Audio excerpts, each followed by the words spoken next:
السلام عليكم ورحمة الله وبركاته. الحمد لله والصلاة والسلام على رسول الله محمد بن عبد الله وعلى آل حزب الله. அல்லாஹு தஆலா அல் குர்ஆனிலே குறிப்பிட்டு சொல்லுகின்ற சமுதாயங்களில் ஒன்றோ அஸ்ஹாபுஸ் சபுத், சனிக்கிழமை வாசிகள். இந்த சமுதாயத்தினர் யார், இவர்களின் வரலாறு என்ன, இவர்களுக்கு என்ன நடந்தது என்கின்ற விடயங்களை பார்ப்போம். ஷாம் தேசத்தில் ஐலா என்ற ஊரிலே கடற்கரை பகுதிகளில் வாழ்ந்து கொண்டிருந்த யூத வம்சத்தைச் சேர்ந்த சமுதாயத்தினர்தான் இந்த அஸ்ஹாபுஸ் சபுத், சனிக்கிழமை வாசிகள். இவர்கள் மூசா அலைஹிஸ்ஸலாம் அவர்களுக்கு பிற்பட்ட காலங்களில் வாழ்ந்தவர்கள். இந்த மக்கள் பிரதான தொழிலாக செய்து கொண்டிருந்தது அந்த கடலிலே மீன்களை பிடித்து வியாபாரம் செய்வதுதான். மூசா அலைஹிஸ்ஸலாம் அவர்களின் சட்டத்தின் பிரகாரம் இந்த மக்கள் வாரத்தில் 6 நாட்களும் தங்களுடைய தொழில்களில் ஈடுபடலாம், வியாபாரங்களை செய்யலாம், வருமானங்களை ஈட்டிக் கொள்ளலாம். ஆனால் ஒரே ஒரு நாளில் மாத்திரம் இவர்கள் அல்லாஹு தாலாவுடைய வணக்கங்களை மாத்திரம்தான் செய்ய வேண்டும். அந்த நாள் தான் சனிக்கிழமை. அந்த மக்களிடத்தில் இந்த வழமை தொடர்ந்து கொண்டிருந்தது. வாரத்தில் 6 நாட்களும் மீன் பிடிக்க செல்வார்கள். அந்த மீன்களை வியாபாரம் செய்வார்கள். அந்த வியாபாரத்திலிருந்து தங்களுடைய வாழ்வாதார தேவைகளை நிறைவேற்றியும் கொள்வார்கள். சனிக்கிழமைகளில் மாத்திரம் இறை வணக்கங்களில் ஈடுபட்டுக் கொண்டிருந்தார்கள். இப்படியே இந்த மக்களின் வளமை தொடர்கிறது. பல வருடங்களும் கழிகிறது. ஒரு நாள் சனிக்கிழமை தினத்திலே கடற்கரையை அவதானிக்கிறார்கள். கடலில் உள்ள மீன்கள் எல்லாம் கரைக்கு வந்து துள்ளி குதித்து விளையாடிக் கொண்டிருக்கும் காட்சி அந்த மக்களை வியப்பில் ஆழ்த்துகிறது. வாரத்தில் 6 நாட்களும் நாங்கள் வலை வீசி தேடிக்கொண்டிருக்கும் மீன்கள் எல்லாம் இந்த சனிக்கிழமை தினத்திலே எங்கள் கண்களுக்கு முன்னால் வந்து நின்று துள்ளி குதித்துக் கொண்டிருக்கிறதே என்கின்ற எண்ணம் அவர்களின் உள்ளத்தை தட்ட தடமாற வைக்கிறது. கண்களுக்கு முன்னால் இந்த மீன்கள் நின்றாலும் அவைகளை பிடிக்க முடியாது. காரணம் அல்லாஹு தஆலாவின் சட்டம். வேறு வழியில்லாமல் அந்த சனிக்கிழமை தினத்திலே இறை வணக்கங்களில் ஈடுபடுவதற்காக போகிறார்கள். ஆனாலும் அவர்களுடைய கண்களுக்கு முன்னால் வந்து நிழலாடிக் கொண்டிருக்கிறது அந்த மீன்களுடைய காட்சி. இந்த நிலைமை ஒவ்வொரு சனிக்கிழமை தினத்திலும் தொடர்ந்து கொண்டே இருந்தது. அந்த நேரத்திலே ஷைத்தான் அவர்களுடைய உள்ளத்திலே ஒரு ஊசலாட்டத்தை போடுகிறான். சனிக்கிழமைகளில் மாத்திரம்தானே நீங்கள் மீன் பிடிக்க கூடாது. அதற்கு முந்தைய தினத்திலே கடற்கரை ஓரத்திலே ஒரு வாய்க்காலை வெட்டி பெரும் குழியொன்றை தோண்டி அதிலே மீன்கள் எல்லாம் வந்து விழுமாறு செய்துவிட்டால் ஞாயிற்றுக்கிழமைகளில் அந்த மீன்களை எடுத்துக் கொள்ளலாமே என்ற எண்ணம் அவர்களுடைய உள்ளத்தில் ஷைத்தானால் போடப்பட்டவுடன் சில மக்கள் அதனை செயற்படுத்தவும் ஆரம்பித்து விடுகிறார்கள். ஐலா என்ற அந்த ஊரிலே மொத்தமாக 70,000 மக்கள் வாழ்ந்து வந்தார்கள். அதிலே 12,000 மக்கள் அல்லாஹு தஆலாவால் தடுக்கப்பட்ட சனிக்கிழமை தினத்திலே மீன் பிடிக்கும் இந்த செயலை செய்ய ஆரம்பித்து விட்டார்கள். அல்லாஹு தஆலாவினால் தடுக்கப்பட்ட இந்த செயலை அந்த மக்கள் செய்ய ஆரம்பித்தவுடன் அந்த ஊர் மக்கள் 3 பிரிவினர்களாக பிரிந்து விடுகிறார்கள். சனிக்கிழமை தினத்திலே அத்துமீறி மீன்களை பிடிக்க ஆரம்பித்து விட்ட ஒரு கூட்டம், இறை வரம்பை மீறி மீன் பிடிக்க செல்பவர்களை தடுக்கின்ற ஒரு கூட்டம். இவை இரண்டுக்கும் நடுவில் சனிக்கிழமை தினத்திலே மீன் பிடிக்க செல்லாமலும் மீன் பிடிக்க செல்பவர்களை தடுக்காமலும் தங்களுடைய வேலைகளை மாத்திரம் பார்த்து கொண்டிருந்த 3வது கூட்டம். அந்த ஊரிலே இந்த வளமை தொடர்ந்து கொண்டிருந்ததால் இறுதியில் அந்த ஊர் 2ஆக பிரிக்கப்படுகிறது. அந்த ஊருக்கு நடுவிலே ஒரு பெரும் தடுப்பு சுவர் எழுப்பப்படுகிறது. சனிக்கிழமை தினத்திலே மீன்களை பிடிப்பதை வெறுத்து அடுத்தவர்களையும் தடுத்துக் கொண்டிருந்தவர்கள் ஒரு பக்கத்திலும், சனிக்கிழமை தினத்திலே மீன் பிடிக்க சென்ற கூட்டமும் மீன் பிடிப்பவர்களை தடுக்காமல் தங்களுடைய வேலைகளை மாத்திரம் செய்து கொண்டிருந்தவர்களும் சேர்த்து ஒரு பக்கத்திலும் விடப்படுகிறார்கள். இதே நிலைப்பாடு தொடர்ந்து கொண்டிருந்த ஒரு நாளில்தான் வரலாறு மறவாத அந்த சம்பவமும் அன்று நடந்தது. மீன் பிடிப்பவர்களை தடுத்துக் கொண்டிருந்த அந்த நல்ல மக்கள் ஒரு நாள் அந்த சுவற்றுக்கு அப்பால் எந்த சப்தமும் வராமல் இருப்பதை உணர்கிறார்கள். நீண்ட நேர யோசனைக்கு பிறகு அந்த சுவற்றுக்கு அப்பால் எட்டி பார்க்கிறார்கள். அப்போதுதான் அந்த நம்ப முடியாத காட்சியை பார்க்கிறார்கள். சுவற்றை எழுப்பும் போது மனிதர்களாக விட்டுச் செல்லப்பட்ட மக்கள் இப்பொழுது குரங்குகளாக மாற்றப்பட்டிருப்பதை அந்த மக்கள் பார்க்கிறார்கள். சனிக்கிழமைகளில் மீன் பிடித்துக் கொண்டிருந்தவர்களை மாத்திரமல்ல, மீன் பிடிப்பவர்களை தடுக்காமல் இருந்த அந்த கூட்டத்தையும் கூனு கிரதத்தன் ஹாஷிஈன் அல்லாஹு தஆலா குரங்குகளாக மாற்றி இருக்கும் காட்சியை அந்த மக்கள் பார்க்கிறார்கள். பாவங்களை செய்து கொண்டிருப்பவர்கள் மாத்திரமல்ல குற்றவாளிகள், நடந்து கொண்டிருக்கும் பாவங்களை தடுக்காமல் பார்த்து கொண்டிருக்கும் மக்களும் அல்லாஹு தஆலாவின் பார்வையில் குற்றவாளிகளே. இவர்களின் வரலாற்றை தான் அல்லாஹு தஆலா சூரத்துல் பக்ராவில் وَلَقَدْ عَلِمْتُمُ الَّذِينَ اعْتَدَوْا مِنكُمْ فِي السَّبْتِ فَقُلْنَا لَهُمْ كُونُوا قِرَدَةً خَاسِئِينَ உங்கள் முன்னோர்களிலிருந்து சனிக்கிழமை அன்று மீன் பிடிக்க கூடாது என்ற வரம்பை மீறியவர்களை பற்றி உறுதியாக நீங்கள் அறிவீர்கள். அதனால் அவர்களை நோக்கி சிறுமையடைந்த குரங்குகளாகி விடுங்கள் என்று கூறினோம். தொடர்ந்து சொல்கிறான், فَجَعَلْنَاهَا نَكَالًا لِمَا بَيْنَ يَدَيْهَا وَمَا خَلْفَهَا وَمَوْعِظَةً لِلْمُتَّقِينَ இன்னும் நாம் இதனை அக்காலத்தில் உள்ளவர்களுக்கும் அதற்கு பின் வரக்கூடியவர்களுக்கும் படிப்பினையாகவும் பயபக்தி உடையவர்களுக்கு நல்லுபதேசமாகவும் ஆக்கினோம். அல்லாஹு தஆலாவின் வரம்பை மீறி செயற்பட்டதன் காரணமாக குரங்குகள் போல் மாற்றப்பட்ட அந்த ஊர் மக்களை தொடர்ச்சியாக 3 நாட்கள் குரங்குகள் போல் உலாவவிட்ட அல்லாஹு தஆலா 3 நாட்களின் பின்னால் முழுமையாக அழித்து விட்டான் என்பதாக வரலாற்று ஆசிரியர்கள் பதிவிடுகிறார்கள். அல் குர்ஆனிலே அல்லாஹு தஆலா சொல்லி காட்டுகின்ற வரலாறுகளில் இன்னும் ஒன்றுதான் சபஅவாசிகளின் வரலாறு. இவர்களின் வரலாறு அல் குர்ஆனிலே 34வது அத்தியாயத்தில் இடம்பெற்றுள்ளது. இந்த சபஅ என்பது ஒரு அழகிய அற்புதமான ஒரு ஊரின் பெயராகவே இருந்தாலும் இதனுடைய அடிப்படை பற்றி ரசூலுல்லாஹி ஸல்லல்லாஹு அலைஹி வஸல்லம் அவர்களிடத்தில் சஹாபாக்களால் கேட்கப்படுகிறது. யா ரசூலல்லாஹ் அக்பிர்னா அன் சபா, அல்லாஹ்வின் தூதரே இந்த சபா பற்றி எங்களுக்கு சொல்லித்தாருங்கள். மாஹு அர்துன் அவ் இம்ரஅத்துன், அது ஒரு பெண்ணின் பெயரா அல்லது ஒரு இடத்தின் பெயரா என கேட்கிறார்கள்.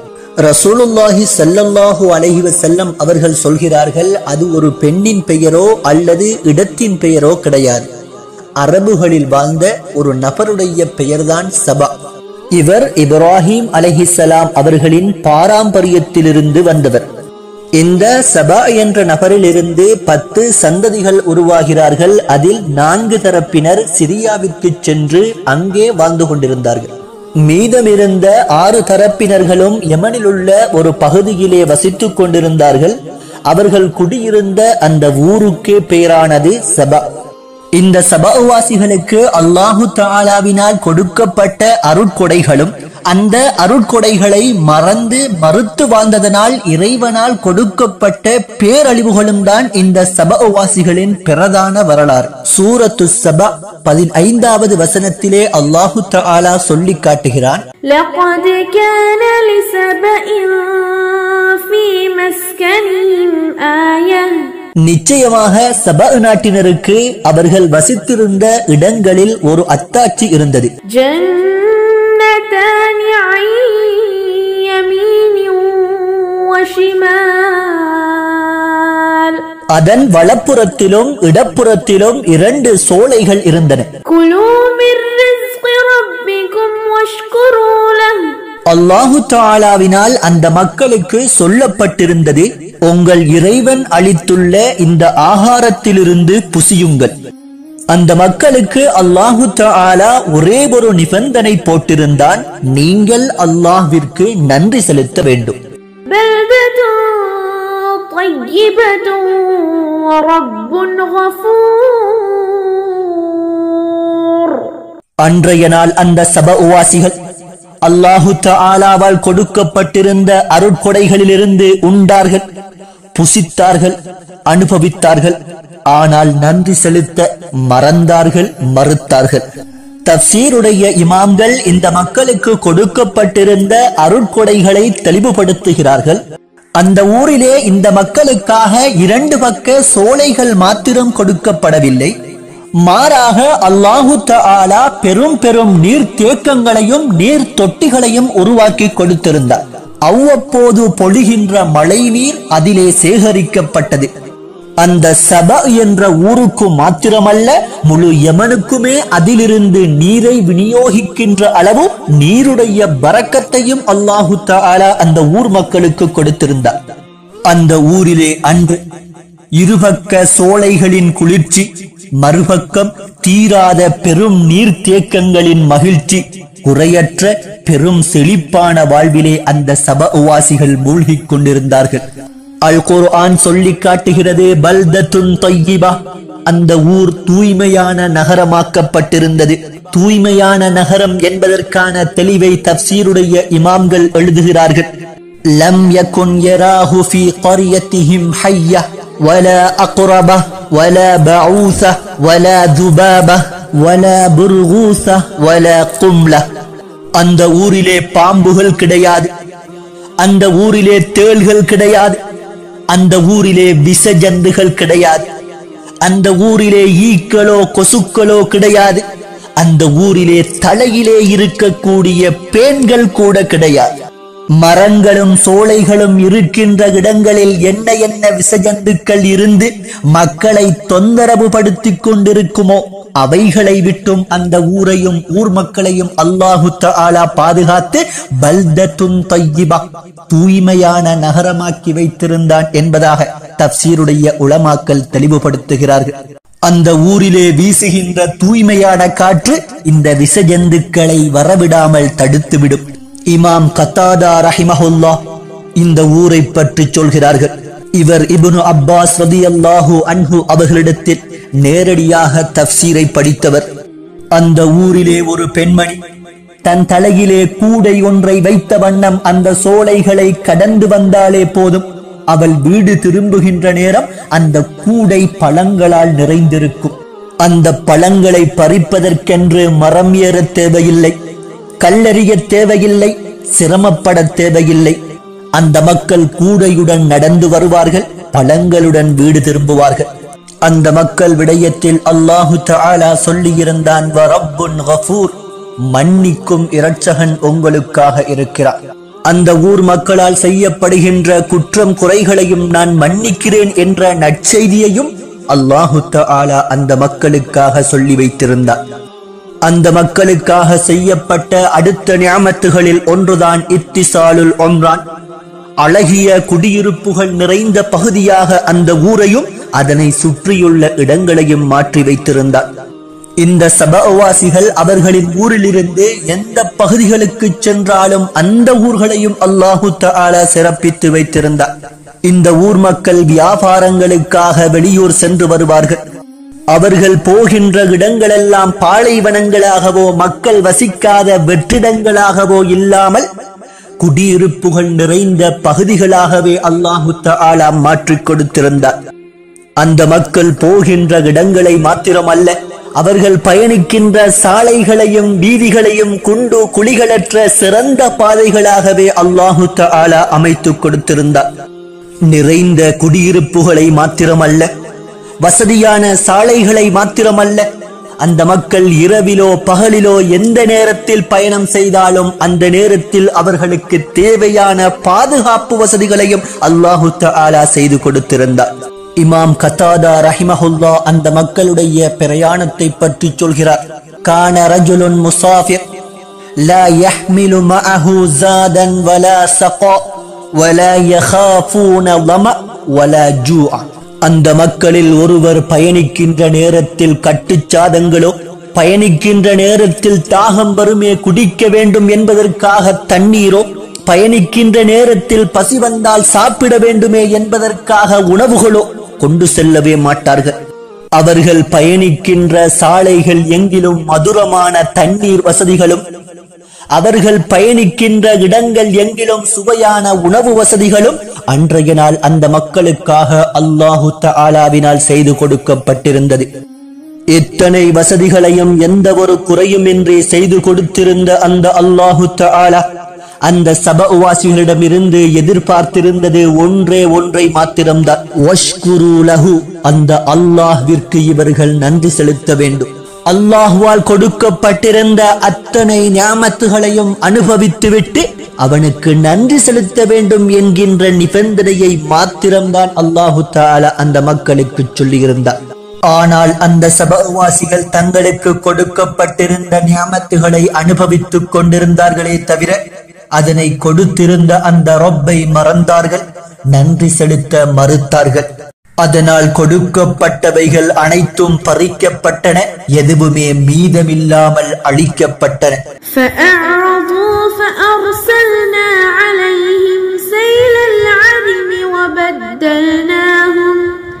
وبدلناهم بجنتيهم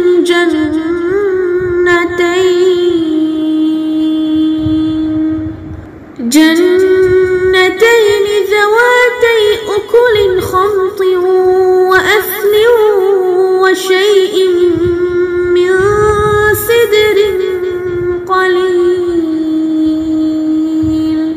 எனினும் அவர்கள் அதனை புறக்கணித்து பாவத்தில் ஆழ்ந்துவிட்டனர்.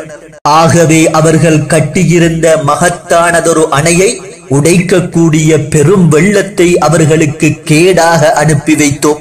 அவர்களுடைய உன்னதமான கனிகளுடைய இரு சோலைகளை கசப்பும் புளிப்பும் உள்ள காய்களுடைய மரங்களாலும் சில இலந்தை மரங்களாலும் நிரம்பிய தோப்புகளாக மாற்றிவிட்டோம். بما كفروا وهل نجازي إلا الكفور. நம் நன்றியை அவர்கள் மறந்ததற்கு இதை நாம் அவர்களுக்கு கூலியாக கொடுத்தோம். நன்றி கெட்டவர்களுக்கே தவிர மற்றவருக்கும் இத்தகைய கூலியை நாம் கொடுப்போமா என அல்லாஹ் கேட்கிறார். சுவையின் உச்சத்தை தொடுகின்ற அந்த தோட்டங்களின் கனிவகைகள் கசப்பானதாகவும் புளிப்பானதாகவும் மாற்றப்பட்டன. அந்த ஊரையே அலங்கரித்துக் கொண்டிருந்த இருபக்க சோலைகள் பெரும் ஒரு வெள்ளத்தினால் அழித்தொழிக்கப்பட்டன. அந்த மக்களால் கட்டி வைக்கப்பட்டிருந்த பெரும் நீர் தொட்டிகள் அன்றைய நாள் தரைமட்டமாக்கப்பட்டன. இப்னு அப்பாஸ் ரலியல்லாஹு அன்ஹு அவர்கள் சொல்கிறார்கள், அந்த மக்களால் கட்டி வைக்கப்பட்டிருந்த அந்த நீர் தொட்டிகளின் அடித்துவாரத்தை நோக்கி பெரும் பெரும் பெருச்சாளிகளை அல்லாஹு தஆலா அனுப்பி வைத்திருந்தார். அந்த பெருச்சாளிகள் அதனுடைய அடித்துவாரத்தில் துளையிட ஆரம்பித்து விட்டன. அதிலிருந்து கசிந்து வழிந்தோடிய நீரே அந்த மக்களுடைய அழிவிற்கு காரணமாகவும் ஆனது. لقد كان لسبإ في مسكنهم آية جنتان عن يمين وشمال كلوا من رزق ربكم واشكروا له بلدة طيبة ورب غفور. فأعرضوا فأرسلنا عليهم سيل العرم وبدلناهم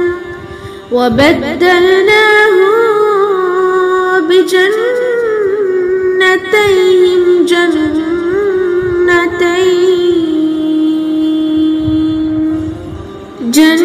جنتين ذواتي أكل خمط وأثل وشيء من سدر قليل. ذلك جزيناهم بما كفروا وهل نجازي إلا الكفور. وجعلنا بينهم وبين القرى التي باركنا فيها قرى ظاهرة وقدرنا فيها السير سيروا فيها ليالي وأياما آمنين. فقالوا ربنا ربنا باعد بين أسفارنا وظلموا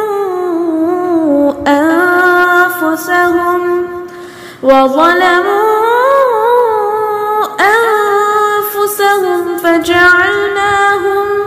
فجعلناهم أحاديث ومزقناهم كل ممزق إن في ذلك لآيات لكل صبار شكور. மூசா அலைஹிஸ்ஸலாம் அவர்களின் காலத்தில் வாழ்ந்த கெட்டவன்தான் காரூன். இவன் மூசா அலைஹிஸ்ஸலாம் அவர்களின் சொந்தக்காரன் என்றும் சொல்லப்படுகிறது. சுமார் 3000 ஆண்டுகளுக்கு முன்னர் மிஸ்ரிலே ஃபிர்அவுனுடைய ஆட்சி நடைபெற்றுக் கொண்டிருந்த நேரம் அந்த பகுதியிலே வாழ்ந்து கொண்டிருந்தவன் தான் இந்த காரூன். மிகுந்த திறமைசாலி. மூசா அலைஹிஸ்ஸலாம் அவர்களுக்கு இறங்கிய தௌராத் வேதத்தை மனனம் செய்திருந்த ஒரு சில நபர்களில் இவனும் ஒருவன்.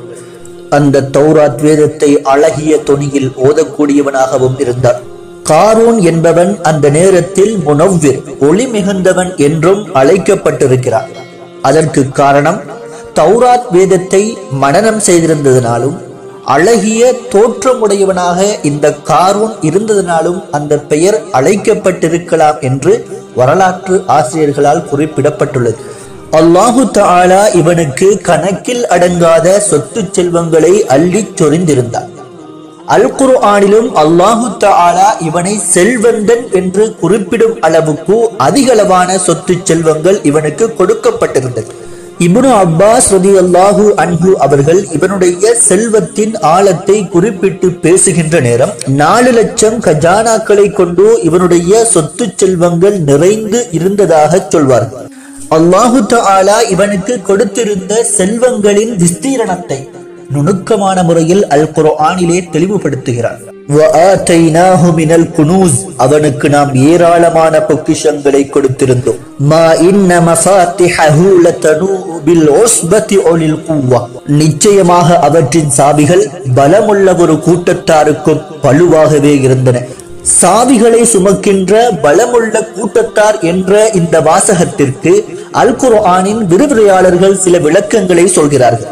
இரும்பினால் செய்யப்பட்டிருந்தால் அதனை சுமப்பது இன்னும் சிரமமாகிவிடும் என்பதற்காக மரப்பலகைகளால் அவனது சாவிகள் செய்யப்பட்டிருந்தன.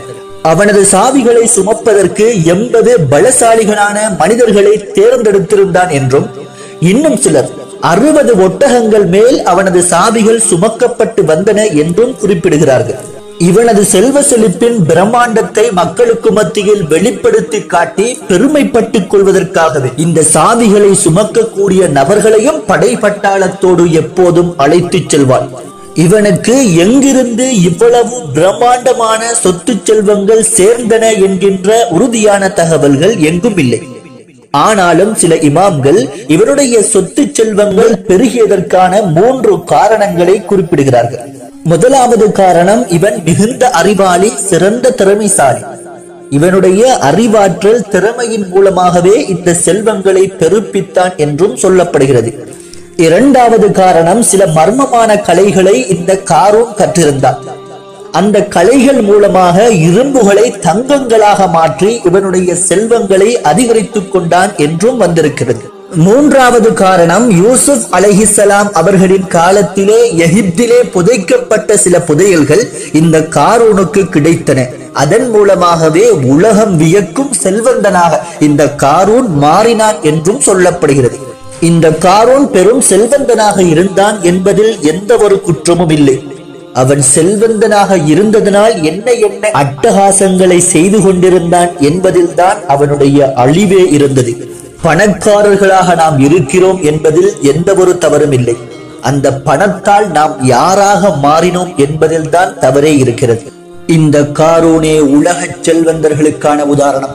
அல்லாஹு தஆலா சொல்கிறான், இன்ன காரூன கான மின் கௌமி மூசா, நிச்சயமாக காரூன் மூசாவின் சமூகத்தை சேர்ந்தவனாக இருந்தான். ஃபபகா அலைஹிம், எனினும் அவர்கள் மீது அவன் அட்டூழியம் செய்தான்.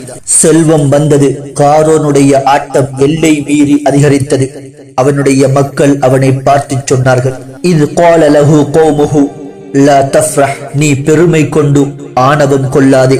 இன்னல்லாஹ லா யுஹிப்புல் ஃபரிஹீன், நிச்சயமாக அல்லாஹ் ஆணவம் கொள்பவர்களை நேசிக்க மாட்டார்.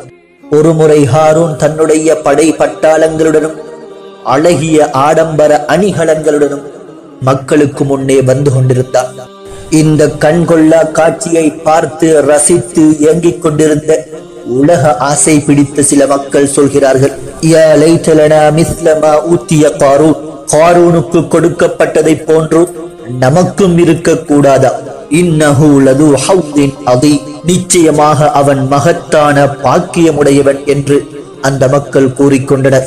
வகால அல்லதீன ஊத்துல் இல்ம், அங்கிருந்த கல்வி ஞானம் பெற்ற சில மக்கள் அவர்களை பார்த்து சொன்னார்கள், வைலக்கும், உங்களுக்கு என்ன கேடு? சவாபுல்லாஹி கைருல் லிமன் ஆமன வ அமில சாலிஹா, ஈமான் கொண்டு நல்ல அமல்களை செய்பவர்களுக்கு அல்லாஹ் அளிக்கும் வெகுமதி இதைவிடவும் மேன்மையானது. வலா யுலக்காஹா இல்ல ஸ்வாபிரூன், எனினும் அதை பொறுமையாளர்களை தவிர வேறு எவரும் அடைய மாட்டார்கள் என்று அந்த கல்வி ஞானம் படைத்த மக்கள் சொல்கிறார்கள். காரூனுடைய ஆடம்பர வாழ்க்கையும் அட்டூழிய போக்கும் அத்துமீறி போய்க் கொண்டிருந்த நிலையிலும் காக்கப்பட்டு கொண்டே வந்தவன் எப்போது மூசா அலைஹிஸ்ஸலாம் அவர்களின் விடயத்தில் தலையிட்டு தன் தலைக்கணத்தை காட்ட ஆரம்பித்தானோ அத்துடன் அவனுடைய ஆட்டத்தை அந்த அல்லாஹ் முடிவிற்கு கொண்டு வருகிறார். படைப்பினங்களில் சிறந்தவர்கள் மனிதர்கள், மனிதர்களில் சிறந்தவர்கள் நபிமார்கள், நபிமார்களில் சிறந்தவர்கள் ரசூல்மார்கள், ரசூல்மார்களிலும் சிறந்தவர்கள் உலுல் அஸும்கள் எனப்படும் 5 ரசூல்மார்கள். அந்த 5வரில் ஒருவர்தான் மூசா அலைஹிஸ்ஸலாம் அவர்கள். ஒருமுறை மூசா அலைஹிஸ்ஸலாம் அவர்கள் தன்னை ஏற்றுக்கொண்ட சில மக்களுடன் அமர்ந்து ஓரிடத்தில் நல்லுபதேசங்களை செய்து கொண்டிருக்கிறார்கள். அந்த வழியாக படை பட்டாளங்களுடனும் கர்வ போக்குடனும் காரூன் அந்த வழியாக வந்து கொண்டிருக்கிறார். அந்த படை பட்டாளங்களின் விஸ்தீரணத்தின் அழகை மூசா அலைஹிஸ்ஸலாம் அவர்களுடன் அமர்ந்திருந்த மக்களும் தன்னை மறந்து அந்த பக்கம் பார்த்து ரசிக்க ஆரம்பிக்கிறார்கள். இதனை அவதானித்து விட்ட காரூன் மூசா அலைஹிஸ்ஸலாம் அவர்களிடத்தில் வருகிறார். மூசாவே, உனக்கு கொடுக்கப்பட்டிருக்கும் நபித்துவத்தை விட என்னிடத்தில் இருக்கும் செல்வ செழிப்புகள் மேலானவை. உன்னிடத்தில் அமர்ந்திருக்கும் மக்கள் கூட என்னை பார்த்தே ரசித்துக் கொண்டிருக்கிறார்கள். மூசாவே, உன்னை விட நானே மேலானவன், உன்னை விட நானே சிறந்தவன், உன்னை விட நானே கண்ணியமானவன். மூசா அலைஹிஸ்ஸலாம் அவர்கள் அவனை பார்த்து அமைதியாக சொல்கிறார்கள், உனக்கு கொடுக்கப்பட்டிருக்கும் இந்த சொத்து செல்வங்களிலிருந்து ஏழை எளியவர்களுக்கான ஜகாத்தை கொடுத்து விடு. காரூன் சொல்கிறான், இந்த சொத்து செல்வங்கள் என்னுடைய அறிவாலும் திறமையாலும் சம்பாதிக்கப்பட்டவை, இதிலிருந்து யாருக்குமே எதையுமே நான் விட்டு தர மாட்டேன். மூசா அலைஹிஸ்ஸலாம் அவர்களுக்கு மக்களுக்கு மத்தியில் கொடுக்கப்பட்டிருக்கும் கண்ணியமும் உயர்வும் தனக்கு கொடுக்கப்படவில்லையே என்ற ஏக்கம் காரூனுடைய நிம்மதியை குலைக்கிறது. என்னிடத்தில் இருக்கும் இந்த சொத்து செல்வங்களைத்தான் இந்த மக்கள் ரசிக்கிறார்களே தவிர தன்னை மதிக்கவில்லை என்பதனை அந்த காரூன் உணர்கிறார். மூசா அலைஹிஸ்ஸலாம் அவர்களின் கண்ணியத்தை குறைப்பதற்கான சில திட்டங்களை தீட்டுகிறார். தன்னிடத்தில் பணிவிடையில் இருக்கும் ஒரு அழகிய தோற்றமுடைய பெண்ணை அழைக்கிறார். அவளுக்கு சிறு தொகை பணத்தை கொடுக்கிறார். உனக்கும் மூசாவிற்கும் தொடர்பு இருப்பதாக மூசா மக்களுக்கு மத்தியில் உபதேசம் செய்து கொண்டிருக்கும் நேரம் நீ போய் சொல்லிவிடு என்று சொல்லி அனுப்பிவிடுகிறான். அந்த பெண் ஒரு விபச்சாரி என்றும் சொல்லப்படுகிறது. மூசா அலைஹிஸ்ஸலாம் அவர்கள் மக்களுக்கு மத்தியில் அமர்ந்திருக்கும் நேரம் அந்த பெண் வருகிறாள். எனக்கும் இந்த மூசா அலைஹிஸ்ஸலாம் அவர்களுக்கும் நெருங்கிய தொடர்பு இருப்பதாக அந்த மக்களுக்கு முன்னே சொல்கிறார். இதனை கேட்டு வியப்படைந்த மக்கள் அந்த பெண்ணை உருக்கி விசாரிக்க ஆரம்பிக்கிறார்கள். அங்கு கூடிவிட்ட மக்கள் தொகையை பார்த்து பயந்துவிட்ட அந்த பெண் வேறு வழியில்லாமல் உண்மையை சொல்லிவிடுகிறார். எனக்கும் இந்த மூசா அலைஹிஸ்ஸலாம் அவர்களுக்கும் எந்தவித தொடர்பும் இல்லை. எனக்கு பணத்தை கொடுத்து காரூன் தான் இவ்வாறு சொல்லச் சொன்னான் என்று சொன்னவுடன் மூசா அலைஹிஸ்ஸலாம் அவர்கள் காரூனுடைய விடயத்தில் அத்தனை வருடங்களும் காத்திருந்த பொறுமையை அன்றைய நாள் இழக்கிறார்கள். மூசா அலைஹிஸ்ஸலாம் அவர்களின் கரங்கள் வானை நோக்கி உயர்த்தப்படுகிறது. இந்த காரூனுடைய அட்டூழியங்களுக்கும் அட்டகாசங்களுக்குமான ஒரு முடிவை நீயே கொடுத்து விடு ரப்பே என்ற பிரார்த்தனை வானை நோக்கி சென்று கொண்டிருந்த நேரம் காரூனுடைய படைபட்டாளங்கள் பூமிக்குள்ளே புதைந்து கொண்டிருந்தது. அல்லாஹு தஆலா அவனுடைய அழிவை அல் குர்ஆனில் சொல்கிறார். ஃபஹஸஃப்னா பிஹி வ பிதாரிஹில் அர்த், நாம் காரூனையும் அவனுடைய வீட்டையும் பூமியில் அழுந்தச் செய்தோம். ஃபமா கான லஹு மின் ஃபிஅத்தி யன்சுரூனஹு மின் தூனில்லாஹ் வமா கான மினல் முன்தஸிரீன், அல்லாஹ்வை அன்றி அவனுக்கு உதவி செய்கின்ற கூட்டத்தார் எவரும் இல்லை. இன்னும் அவன் தன்னைத்தானே காப்பாற்றிக் கொள்ளவும் முடியவில்லை. காரூனுடைய வாழ்வை பார்த்து எந்த மக்கள் வியந்து மயங்கிக் கொண்டிருந்தார்களோ அதே மக்கள் காரூனுடைய அழிவை பார்த்து அஞ்சி நடுங்கிக் கொண்டு நின்றார்கள். அப்துல்லாஹ் இப்னு உம்மி மக்தூம் ரலியல்லாஹு அன்ஹு ரசூலுல்லாஹி ஸல்லல்லாஹு அலைஹி வஸல்லம் அவர்களின் காலத்தில் வாழ்ந்த கண் தெரியாத ஒரு சஹாபி. இவருக்கு கண்களில் ஒளி இல்லையே தவிர இவருடைய உள்ளம் ஈமானிய ஒளியால் நிறைந்தே இருந்தது. அல்லாஹு தஆலாவால் இறையச்சமுடையவர் என அல் குர்ஆனிலே சொல்லப்பட்டவர். இஸ்லாத்தின் பால் மார்க்கத்தின் பால் ஆர்வம் உடையவர் என அல்லாஹு தஆலாவால் புகழாரம் சூட்டப்பட்டவர். ரசூலுல்லாஹி ஸல்லல்லாஹு அலைஹி வஸல்லம் அவர்களை அல்லாஹு தஆலா எச்சரித்து அல் குர்ஆன் வசனங்களை இறக்குவதற்கு காரணமாக இருந்தவர். இந்த அப்துல்லாஹ் இப்னு உம்மி மக்தூம் ரலியல்லாஹு அன்ஹு அவர்கள் இஸ்லாத்தை ஆரம்ப காலத்திலேயே ஏற்றுக்கொள்கிறார். ரசூலுல்லாஹி ஸல்லல்லாஹு அலைஹி வஸல்லம் அவர்கள் மக்காவிலிருந்து மதீனாவிற்கு ஹிஜ்ரத் செய்வதற்கு முன்னரே மதீனா வாசிகளுக்கு மார்க்க அழைப்புக்காக சென்ற 2 தாயிகளில் இந்த அப்துல்லாஹ் இப்னு உம்மி மக்தூம் ரலியல்லாஹு அன்ஹு அவர்களும் ஒருவர். மற்றவர் முஸாப் இப்னு உமைர் ரலியல்லாஹு அன்ஹு அவர்கள். அந்த வகையில் இந்த அப்துல்லாஹ் இப்னு உம்மி மக்தூம் ரலியல்லாஹு அன்ஹு அவர்கள் முஹாஜிர்களில் முதன்மையானவர் என்கின்ற உயர்வையும் அடைகிறார். ஒருமுறை ரசூலுல்லாஹி ஸல்லல்லாஹு அலைஹி வஸல்லம் அவர்கள் மக்கத்து குறைஷி காபிர்களுடன் உரையாடிக் கொண்டிருக்கிறார்கள். மார்க்க விடயங்களை எடுத்து சொல்லிக் கொண்டிருக்கிறார்கள். அந்த சபையிலே அபூ ஜஹல், உத்துபா, ஷைபா போன்ற மக்கத்து பெரும் பெரும் தலைவர்களும் இருந்தார்கள். ரசூலுல்லாஹி ஸல்லல்லாஹு அலைஹி வஸல்லம் அவர்கள் இஸ்லாத்தை சொல்லி இவர்கள் இஸ்லாத்தை ஏற்றுக்கொண்டு விட்டால் 2 வகையான நலவுகள் இருந்தது அந்த நாளில். ஒன்று, இஸ்லாத்தை ஏற்றுக்கொண்டதால் வேதனைப்பட்டு கொண்டிருக்கும் முஸ்லிம்களுக்கான விடுதலை. ஏனென்றால் அந்த முஸ்லிம்களை துன்புறுத்தி கொண்டிருந்தது இந்த தலைவர்கள்தான்.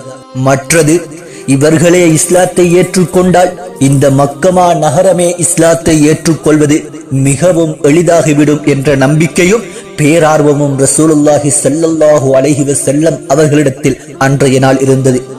ரசூலுல்லாஹி ஸல்லல்லாஹு அலைஹி வஸல்லம் அவர்கள் ஆர்வத்துடனும் நம்பிக்கையுடனும் இந்த தலைவர்களுடன் பேசிக் கொண்டிருந்த அந்த சபைக்கு அன்றைய நாள் அப்துல்லாஹ் இப்னு உம்மி மக்தூம் ரலியல்லாஹு அன்ஹு அவர்கள் வருகிறார்கள்.